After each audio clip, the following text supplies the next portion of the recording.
నమస్తే అండి. పిఠాపురంలో వర్మ గారిని జీరో చేస్తున్నారా టీడీపీ పార్టీ నాయకులు, టీడీపీ పార్టీ నాయకత్వం, అధినాయకత్వం అంతా? ఒకటి, వర్మకి తగిన గౌరవం పిఠాపురంలో లేదా అంటే ఉంది. పవన్ కళ్యాణ్ గారు ఎప్పుడు వచ్చినా సరే ఆయన్ని స్పెషల్ గా పిలిపించుకొని మాట్లాడడం, ఆ నియోజకవర్గానికి సంబంధించిన సమస్యల గురించి చర్చించుకోవడం అంతా కూడా జరుగుతా ఉంది. ఏ చిన్న ఈవెంట్ చేసినా సరే వర్మ గారికి మాత్రం పక్కా ఇన్విటేషన్ అయితే ఉంటుంది. నెంబర్ 1. నెంబర్ 2 ఏంటంటే, పవన్ కళ్యాణ్ గారు రాష్ట్ర స్థాయి నాయకుడు, ఒక జిల్లాకే పరిమితం కాదు. ఇప్పుడు జగన్మోహన్ రెడ్డి గారు పులివెందుల్లో నుంచి పోటీ చేసినంత మాత్రాన ఆయన సీఎం గా అన్ని నియోజకవర్గాలకు సంబంధించి చూసుకుంటూ ఉంటారు, అన్ని జిల్లాలకు సంబంధించి చూసుకుంటూ ఉంటారు. పవన్ కళ్యాణ్ గారు కూడా అంతే.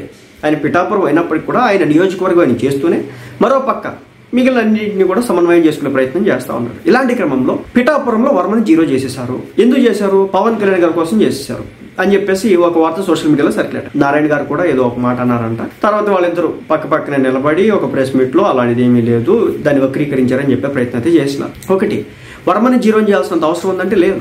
ఎందుకో చెప్తా. పిఠాపురం అనే నియోజకవర్గం 2029 ఎలక్షన్స్ కి 2 నియోజకవర్గాలుగా మారొచ్చు, అవకాశాలు అయితే ఉన్నాయి. రాష్ట్రంలో కొన్ని జిల్లాలకు సంబంధించి పునర్విభజన జరిగే అవకాశాలు ఉన్నాయి. ఇలాంటి క్రమంలో పిఠాపురం 2 నియోజకవర్గాలుగా మారితే ఇలాంటి క్రమంలో ఏమవుతుందండి, ఆయన పిఠాపురంలోని ఆంధ్రపాటి నుంచి పోటీ చేయడానికి అయితే అవకాశాలు అయితే ఉంటాయి. భయపడాల్సిన ఇబ్బంది అయితే లేదు. ఇంకొకటి, పిఠాపురంకి సంబంధించి వర్మ గారికి సంబంధించి ఒక సపరేట్ బేస్ ఉంది కాబట్టి ఆయన అక్కడ తప్ప వేరే చోట పోటీ చేయలేనటువంటి పరిస్థితి అయితే ఉంది. ఇలాంటి క్రమంలో వర్మ గారిని అక్కడ డౌన్ చేయాలి, ఆయన డామినేషన్ తగ్గించాలి, అంతేం లేదు. ఎలక్షన్స్ టైంలో ఏ రోజైతే పవన్ కళ్యాణ్ గారు ఇక్కడ నుంచి పోటీ చేయబోతున్నారు, వర్మ గారికి టికెట్ లేదని తెలిసిందో ఆ రోజు పవన్ కళ్యాణ్ గారి మీద, చంద్రబాబు నాయుడు గారి మీద, నారా లోకేష్ గారి మీద కూడా దుమ్మెత్తారు ఆయన గారి అభిమానులు, వర్మ గారి అభిమానులు. అయినప్పుడు కూడా వర్మ గారు ఎక్కడ కూడా ఏం మాట్లాడలేదు. ఎలక్షన్స్ టైంలో సమన్వయం చేసుకుని ముందుకెళ్లారు.